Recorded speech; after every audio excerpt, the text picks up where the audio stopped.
Ready? Okay, so the final four. Last book of the chapter.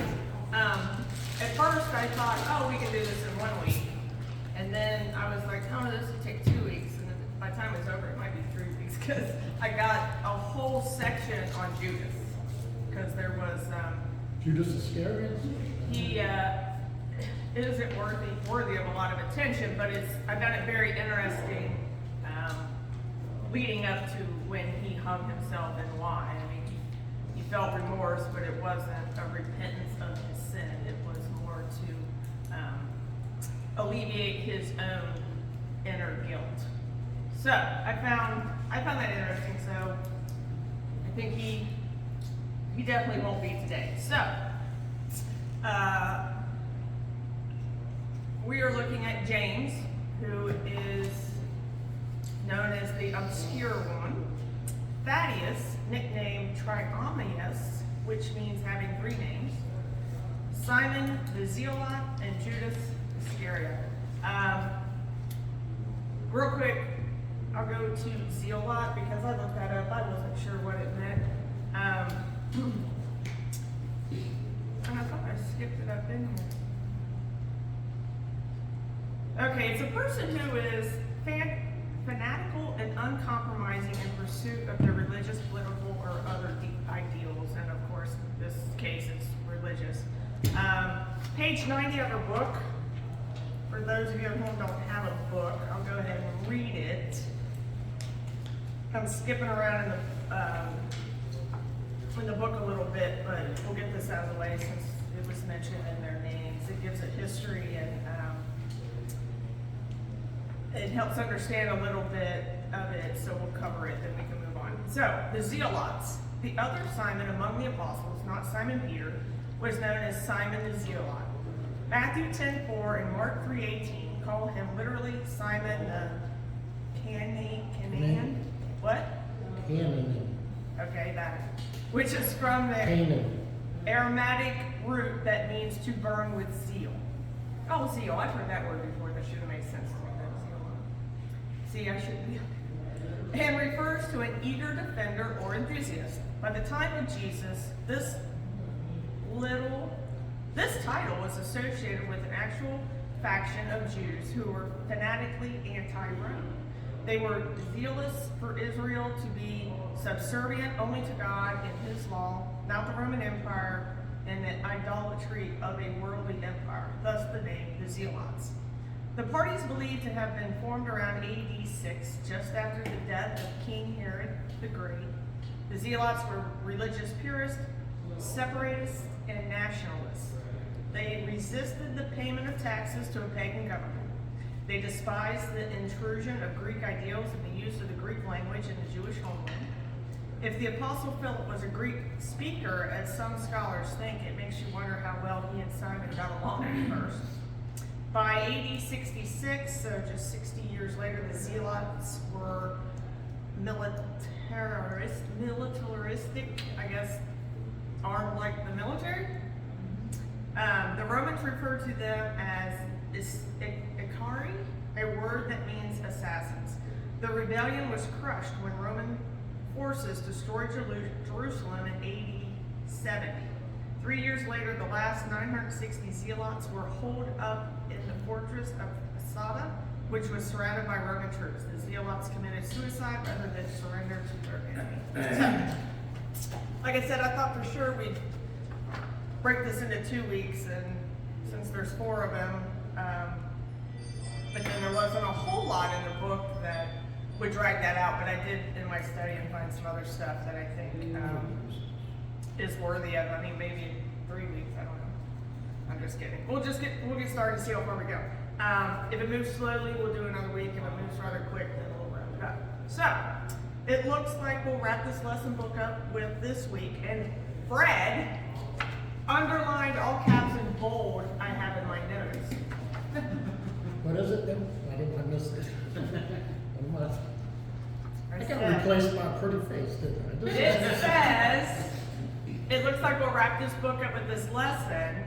Then Fred, and I have in all caps underlined and bold. I want you all to see that. wants to do a recap week following, and then we'll be on to something else, Do which we I think know is a what good that is idea. yet? Do we What? know, do we know what? No. Okay. Let's go to interesting facts. So, James. And for those with books, that starts on what? 85? 85. He was the son of Alphaeus, known as James the Younger. I'll just go through them real quick. Also known as James the Less. I have son of Alphaeus twice on here, but Mark 3:18, if someone could read that. I didn't get all the Bible verses up this week because there is a lot. I'm not sure where it breaks up, but I will get them up next week. So when we wrap the lesson up, everyone has them, for reference on the video. Mark 3:18. Jennifer was my big reader last week. It was great. Mark 3:18, that your fasting may not be seen by others, but by your Father who is in secret, and your Father who sees you. I just lost it. I just lost it. What? It's just one word, and your Father who sees you do it. It doesn't say anything about Alphaeus.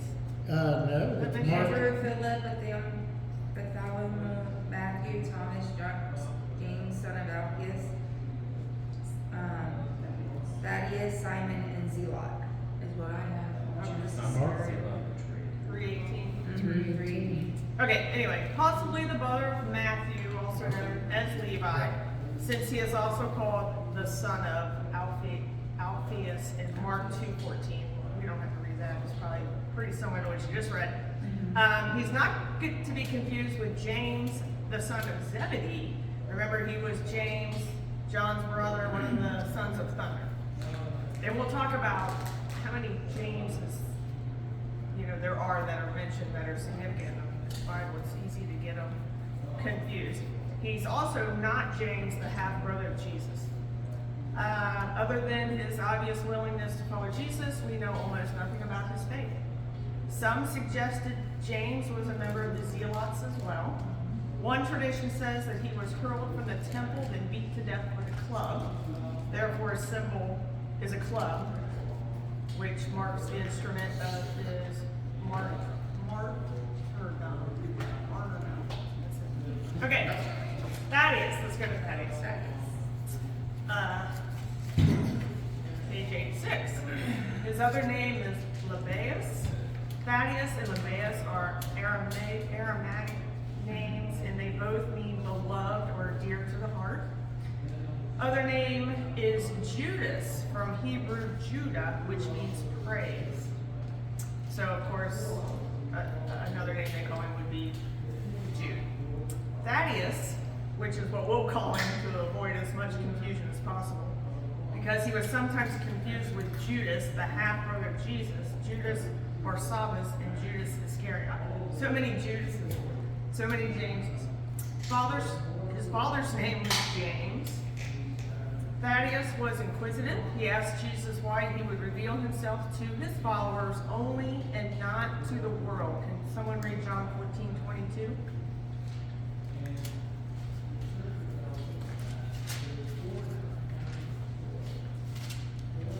Get rid of my donut. I don't need to see that.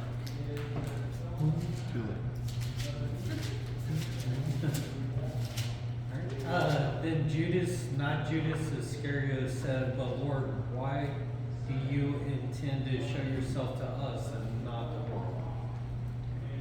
And then his answer to that is in verse 23 and 24. And I don't know why they didn't include it in this lesson, but I put it in here. So TJ, do you want to continue with Jesus replied, "Anyone who loves me will obey my teaching. My Father will love them, and we will come to them and make our home with them. Anyone who does not love me will not obey my teaching. These words you hear are not my own. They belong to the Father who sent me." Thank you. Some suspect he was a zealot, and one tradition states that he traveled with Simon the zealot on missionary trips. He may have been beheaded in Persia, as a martyr. His symbol is a ship representing his missionary trips. I noticed that Peter, John, and Simon were the only ones that didn't have a weapon as one of their symbols, which marked the manner in which they were killed. It mentions in the interesting facts that they were martyred and they were killed, but not all of them have a symbol representing that. I don't know if that's based off of traditional, what they believe, or ones that were actually able to be verified as how they killed. There's a reference to, some of them being crucified, like an upside down cross and an X and a towel, like we talked, the capital T, like we talked about last week, for Philip. But I was wondering why. I think it probably has a lot to do with fact versus speculation. On the symbols and stuff, I think that like Peter's symbol was more important than his martyrism. Some of these guys that we don't have a lot of information about, their martyrism is verification of the resurrection. So really, when you break it down, that these men in search of the gospel went out to die. They knew they were going to die. So it's very important that we understand that this is what motivated them. A normal person would have never did what they did. Right, but it states they were all martyred except for John. Yeah, but you were talking about the symbol. Yeah, they Right. all were martyred. Right, so, they don't all have a symbol as of, to represent how they were martyred. Well, like in Peter's case, the symbol was St. Peter's Square. That's his symbol. He's more. What is Peter's symbol? Let's look at Peter's symbol. Well, no, let's move. I got a lot. But I'm going to give us an answer. Okay, go ahead. It'll give us an answer. You can go back. I got my book pinned You can down. go on. I'll just look. No, I want to see what. I don't want to Peter's move past symbol it was. and then we I can can't come back to remember. it. So. Andrew's was an anchor, and Peter's was an upside down cross. Well, that's what I said. We had some that was an X. And the keys to the kingdom of heaven. So which ones don't have it? Don't have the martyr. Thaddeaus. Simon. John. Well, John wasn't martyred. He was the only Yeah, that's Simon right. has a fish resting on a book. Yeah, Simon Hmm. does. Simon. So they were mentioned. I don't know how many have symbols for martyrism and just symbols for something else, but they mentioned, I thought it was because, maybe they weren't, martyred per se, but it mentions that they were, so I'm not sure what the significant, how they determine one from the other. But you get conflicting answers a lot of times when you look, because some of it's tradition, some of it's biblical. So, okay, Simon, interesting facts. Name Simon is from Hebrew shaman, which means hearing. Name the Canaan. Say it again. Brett, say it again. What is it? Canaan. It's Canaan, but it's the plural. Okay. I can't say it. I can't say it either. It's Okay, with Canaan, Yeah. which comes Yeah. from the Aramaic root meaning to burn with zeal. Named Simon the Zealot. He was a zealot, and we read Mark 3:18. Therefore, patriotic. I don't really think of patriotism back in that day, but he was passionate about Israel being distinct and pure. Luke 6:15. Skip to that one. At least I have my Bible open this week, sorry.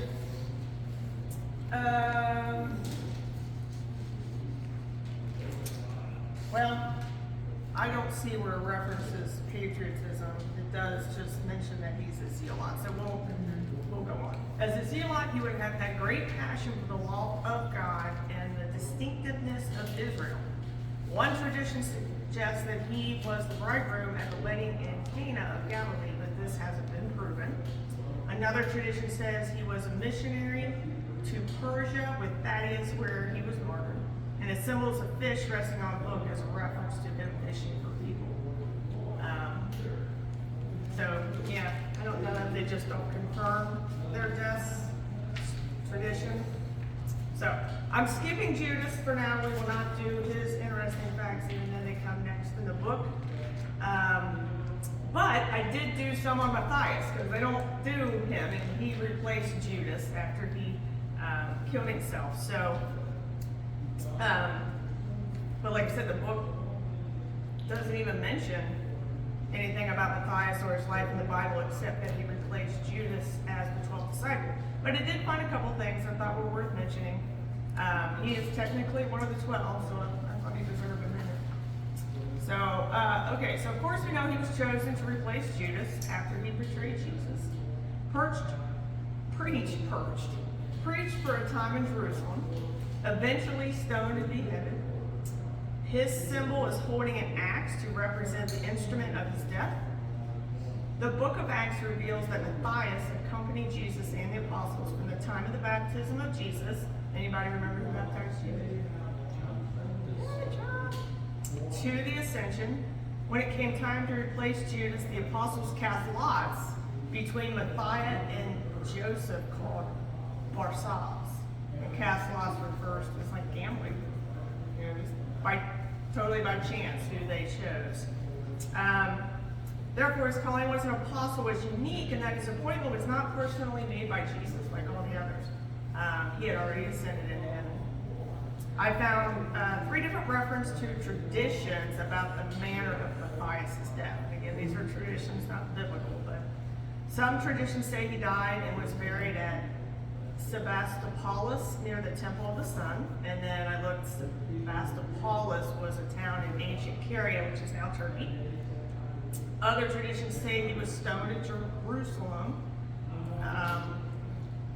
by the local populace and then beheaded. And yet another tradition I found, according to Hippolytus of Rome, that Matthias died of old age in Jerusalem. So it's just impossible to know. He's only mentioned by name once in the Bible, and that's Acts chapter 1, verse 22 through 26. Now, from the time he was baptized by John until the day he was taken from us, whoever is chosen will join us as witness of Jesus' resurrection. So they nominated 2 men, Joseph called Barsabbas, also known as Justus, and Matthias. Then they all prayed, "O Lord, you know every heart. Show us which of these men you have chosen as an apostle to replace Judas in this ministry, for he has deserted us and gone where he belongs." Then they all cast lots, and Matthias was selected to become an apostle with the other 11. If that is the only time it's ever mentioned in the Bible. Okay. Back to the book. James. We'll go through him, the son of Thaddeaus, and could someone read the first part there, page 89?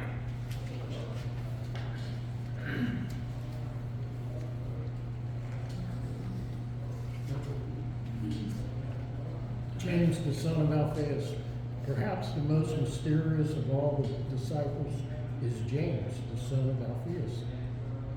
We know almost nothing about him, even though he was there for all the actions. Excuse me, I'm sorry. It's hard for me to read out these hand-on glasses. The miracles, the mission trips, and all the big events. Listening to the Sermon on the Mount, eating the Last Supper, seeing the resurrected Christ, hearing the Great Commission, and watching Christ ascend to heaven. Obviously, we can't know for sure, but do you think James might have felt overshadowed by the other disciples, bothered that he wasn't part of the inner circle, or miffed that he was never in the limelight? I don't know, what do you think? Being in the limelight back then wasn't always a good thing. But, Well, yeah, that's. you know, so, I'll just add to that a lot of these guys, like James and Simon and them, stayed in Jerusalem mostly, and to protect them, they never really wrote a lot about them because they had to protect them. I mean, they were really in jeopardy there. My opinion on that is that James was just a faithful follower. that's what I would think. He would just be, Yeah. more geared towards Jesus and the recognition and doing his work and being recognized himself. But see, they go into some stuff like that I think's wrong. I don't agree with. Like, was he Jesus' brother? James? No. Same thing with Jude. I'll just mention it. It gets confusing sometimes because theologians want to make a big deal out of it, and it's not. He just was a follower of Jesus Christ. Yeah, the next part touches about all the different James, and I kind of just wrote it out there on my note. No, that's good. There were a lot of James in the Bible. The rest of 89 goes on to highlight a few, but we'll go through these and attempt to try and clear up any confusion. It's titled This James and That James. That's the title of the section. I forget people don't have books at home, and so I wonder when they watch how much they're like, what are you talking about? So I tried to mention and read out of the book, and that's why it seems really redundant. But okay, it's titled This James and That James. So we have James, the son of Zebedee, and the brother of John, who were who? James and John. Other than that, yes, that is a great. Yes. Thunder brothers, sons of thunder. We have James, the half brother to Jesus. Can someone read Mark 6:3?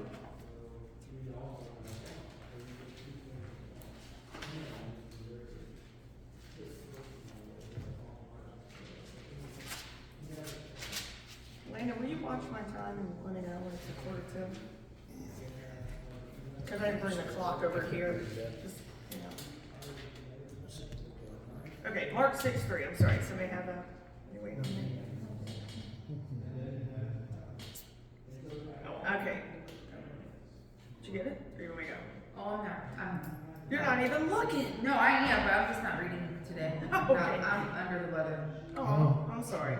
Then they scoffed. He's just a carpenter, the son of Mary and the brother of James, Joseph, Judas, and Simon. And his sisters live right here among us. They were deeply offended and refused to believe in him. So it just mentions a reference to. His family, they mainly did not believe that Jesus was the Messiah. They actually, Jesus' family, you're saying? James, his brother, Jesus' family, including Mary, they would have settled for him to be a prophet. They went to Canaan, if you read in the gospel, to get him, that they thought he was making a nuisance of himself. Like James became the leader of the church, the writer of the Epistle of James. His conversion was more like Paul's, that after the resurrection. Now, after the resurrection, they followed, which is interesting, which usually happens. When your family, the people closest to you, they won't accept you. They ran Jesus out of Nazareth. And many times when you come to the gospel, where you're at and the people that are closest to you, they're not going to accept you. They're going to try to shame you, usually. Do not let that push you away from the gospel. Because it happened to Jesus himself. His own family didn't in the beginning believe he was the Messiah. I thought it was interesting. It is, but you're getting into some of my. Okay, I'm I'm Go done. ahead. I'm done. Well, no, just, maybe. I'm done. I'm having trouble Give me a reading. chance. Do you want to teach? You went up here. No, I'm gonna sit there. no. I didn't even read the lesson, teach. I'm sorry. It's okay. So James is widely regarded as the author of the New Testament, Epistle of James, which Fred mentioned. He also was recognized as the leader of the Church of Jerusalem, which Fred also mentioned. Acts 12:17. We'll read a few of these because hopefully it defines a little more of What was it, Acts 12:17? 12:17. Let me see if I can get it on here. Peter motioned with his hand for them to be quiet and described how the Lord had brought him out of prison.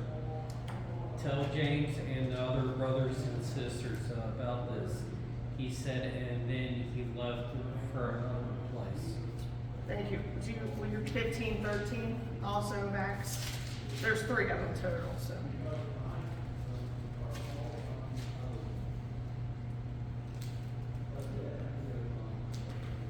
When they finished, James spoke up. Brothers, he said, listen to me. Brothers, listen to me.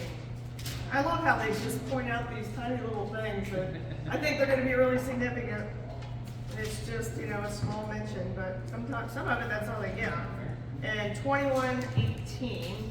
The next day, Paul and the rest of us went to see James, and all the elders were present. Okay, mine says all the elders of the Jerusalem church were present, so I know some it's a different wording anywhere, so that we talked about him in the church in Jerusalem. Okay, and then we have James, the son of Alphaeus, which we read some of those passages already, but he is the apostle and the James we're referring to in this lesson in the final four. Mark called Matthew Levi, the son of Alphaeus. So it is assumed that Matthew and or James here today were brothers. And James, the father of the apostle Judas, Thaddeaus, who's in this final four, not Judas Iscariot. And that's Luke 6:16. We'll read that one. Somebody read that one.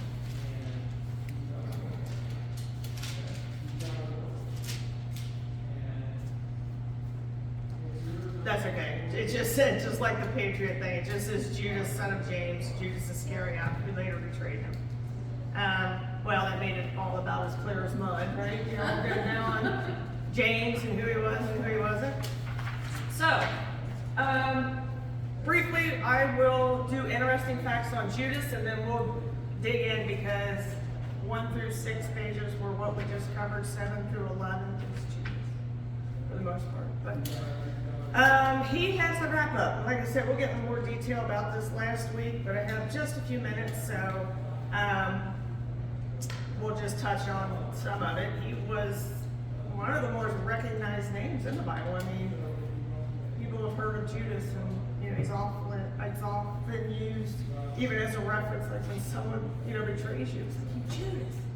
So I think people pretty much know who he is, but. He was named Judas the betrayer. He was named Judas the traitor. He was the son of Simon Iscariot. He was greedy and dishonest, and we will read that. Matthew 26, 14 through 6.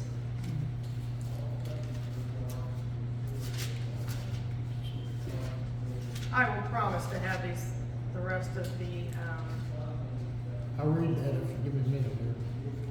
You ready? I'll read that. What is it? Matthew, lost it. 26, 14 through 16. 26. And then don't close it because there's another one back here. Okay. 26, 14. Sorry, I can't. No, it's These okay. glasses here, I can't read it. That's fine. 14 through 16? Yes. Judas, the betrayer of Jesus.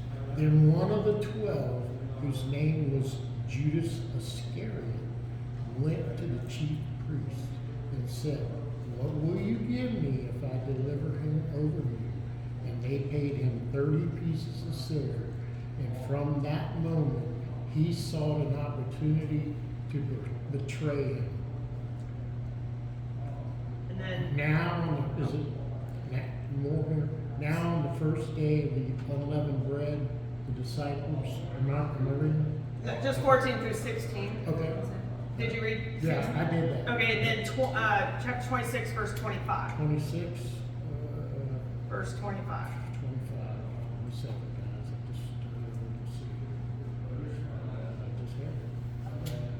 I just Judas, who would betray him, answered, "Is it I, Rabbi?" He said to him, "You have said so."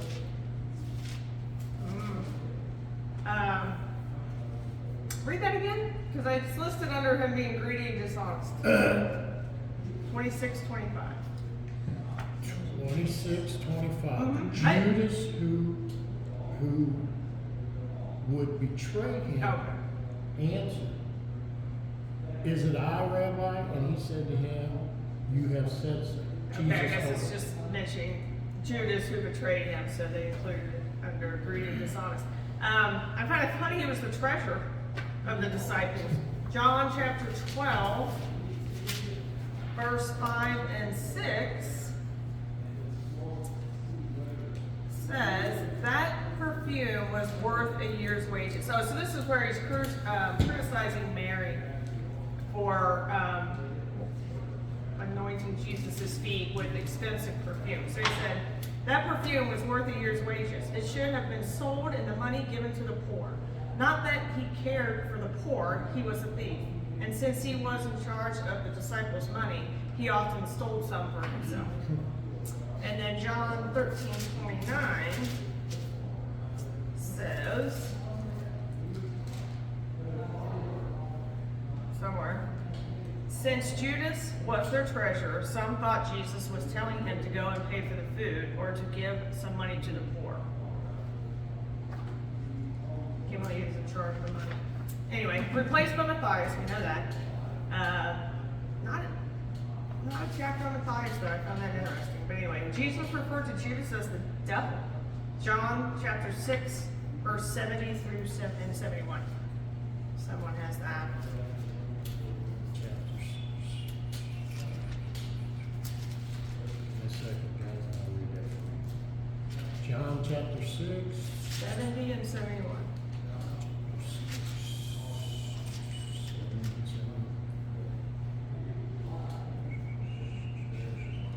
And Judas, he was a character. Okay, I'm going to read it. Then Jesus said, I chose the 12 of you, but one is a devil. He was speaking of Judas, the son of Simon Iscariot, one of the 12 who would later betray him. So a lot of it I found so interesting that, even Jesus referred to him as the devil. Why would he choose him? Okay. 2 more minutes, we'll wrap it up. Thank you, Lynn. He was a thief who criticized Mary for anointing Jesus with expensive perfume. We just read that. Judas betrayed Jesus for 30 pieces of silver, felt remorse, and then hanged himself. We'll go into these Bible verses next week for that. He was possibly from Coria in Judea, and his symbols were a bag of silver coins and a hangman's noose. So, we'll wrap it up there next week. Judas, and then just a brief summary on this chapter, and then hopefully we'll definitely wrap it up next week. And so then, Fred, can you be ready the week after that to do I'm ready now. follow up? Right, I'm ready now, so. Okay, that's good. So, Let's get to church. let's get to church. Thank you.